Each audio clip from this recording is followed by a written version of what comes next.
From Prosegur. So if you could please give your names and the capacity in which you appear today. Certainly, I'm Janine Copeland. I'm the Managing Director of APAC for Prosegur. APAC? For Asia Pacific. Oh, sorry. Sorry. Right, I was thinking, what is APAC? Okay, sorry, thank you. Excuse the acronym. Andrew Nathan, Commercial Director at Prosegur. Thank you. And Gavin Lynch, Workplace Relations Manager. Tremendous, thank you very much. So I will give you the opportunity to make an opening statement before we go to questions. Thank you, Chair. Ms Copeland. So I thank the committee for the opportunity to appear today. This year we're celebrating our 75th anniversary as a provider of cash and transit services to the Australian community. Having previously been Bramble's Armoured Division and then the Chubb's Cash and Transit Division, the business was purchased by Prosegur Cash Security SA in December 2013. In Australia, Prosegur operates over 200 vehicles and has over 1,000 employees. We're committed to the viability and sustainability of the CIT industry in Australia, and most importantly, the workplace safety, well-being and fair reward of our employees. We see the sustainability of cash as a form of exchange as vital for businesses and communities across Australia. Beyond our objective of creating employment and facilitating businesses in Australia, we are taking a leading role in charting a course in the future of cash in the economy through advocacy, product development and customer engagement. We have outlined concerns with claims made before this committee at a recent hearing in March. We believe these unsubstantiated claims abuse the processes and intent of this inquiry to achieve the commercial objectives of our competitor Armaguard. We thank the committee for publishing our response to these claims, and we note that some of these claims have since been withdrawn. With the committee's indulgence, we would like to reiterate, Prosegur does and always has paid at or above award rate of pay and ensures that standards and conditions are sustainable for the company, its employees and other stakeholders. Prosegur received JobKeeper in line with many businesses in Australia, whether ultimately domestically or foreign owned. We ceased receiving JobKeeper payments in September last year. Prosegur does not run loss-leading models in any country, and to assert that our global parent employs such practices is unsubstantiated and flies in the face of any evidence. Prosegur has historically and continues to have the highest safety standards in the industry. As an example of this, we're the only operator in the cash and transit industry to require all of our armoured vehicle operators to wear personal body armour.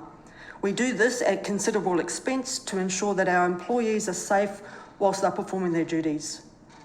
We believe that one of the key tenets of the continued viability of the cash and transit sector is continued competition in the marketplace. We oppose any government intervention to move the industry towards a monopoly provision of services, as has been suggested by some in the industry. And we believe that the future of the industry is served by having a healthy competition that offers the best of services for our existing and for new customers. Thank you for this opportunity and would be pleased to answer any questions. Thank you. Does anyone else wish to add anything? Not at this stage, thank you. Okay. All right. Now, Senator McDonald, do you have any questions? I've got a couple. No, Senator Searle, thank you. Okay, thank you. And I did give you the opportunity to come before the committee, so thank you very much. And I don't think a lot needs to be said, but I do need to, you've been given the opportunity with the spat you've had with your competitors to correct a few wrongs there, that's fine. Now, in terms, I will ask this, but in terms of the way the use of cash is diminishing in Australia, we've seen figures, where are we going to end up? Is there, you know, I mean, you've major investors in fleet, and you've told us, you know, it's in your submission, fleet and personnel. Your competitors are major investors in fleet and personnel. You're all fighting over the same pot. Where's it going to lead us? I mean, definitely the viability of cash and transit is dependent on where cash does end up in society. Yeah, if you look at the trends, even before COVID, there was a consistent decline of cash within Australia. That's absolutely not questionable. When COVID came, it reduced our business by greater than 50%. And it hasn't certainly bounced back to pre-COVID days. There were a lot of businesses through COVID that had signs up saying cash is not the preferred method of payment anymore. Look, I think that the best thing we can do in this industry is to invest in technology that makes cash an efficient form of use of payment for small, medium and large businesses. I know Prosegur globally invests greater than $100 million, and some of that comes back into Australia. So the likes of the machines that Woolworths and Coles use in their front of house now, life has changed. We don't scan our own, we don't get someone to scan our own groceries, and the form of payment has completely changed. Where it's going to end up, I think, is speculative at best at this moment. It has plateaued since COVID, and slightly just before COVID it had reached an equilibrium. So I don't think cash is leaving our complete environment in Australia. If you think about what we face around business continuity in Australia with floods and fires, technology goes down like that, there needs to be some reliable form of payment. So cash is going to have its place. And New Zealand, 4.5 million population approximately, still have two major competitors in their market. Australia circa 24 million. I do think that it would be disappointing to see us get to a place where large, small, medium businesses can't have a competitive bid process and have only one option to go for. Sure, no worries. Now, and I'm not going to keep you long because Sure. you've cleared out everything you need to clear out, I think.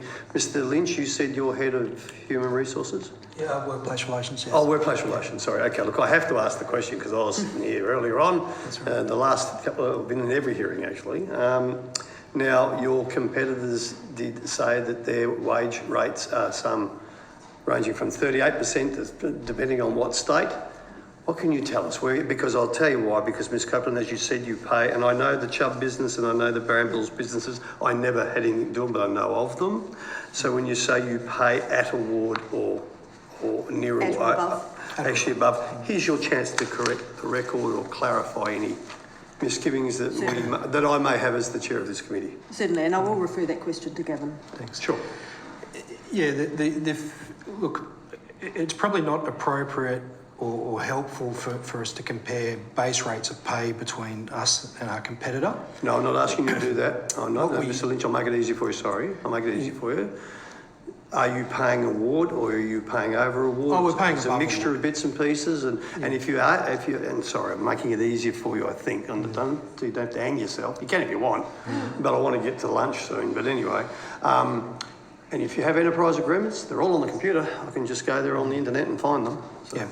Yeah, we pay at or above award rates in all situations. The vast majority of our employees are on registered enterprise bargaining agreements, so they're all available, they're all reviewed and registered by the Fair Work Commission.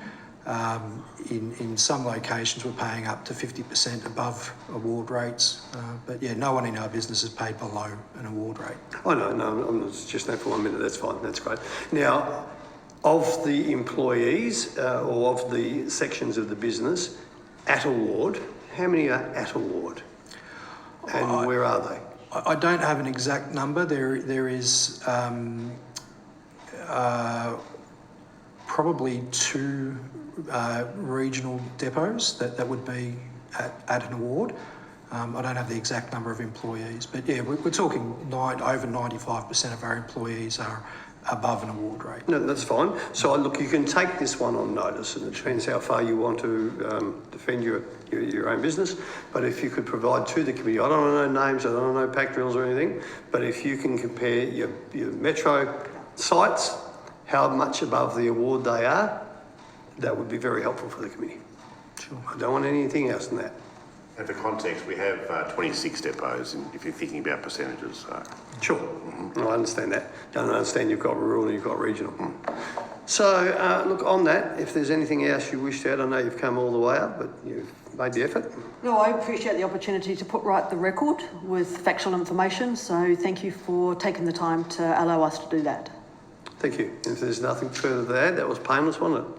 Was. painless. Happy to do it again. Thank you. Thanks, Chair. Thank you. Thanks. All right, travel safe. Thank you very much.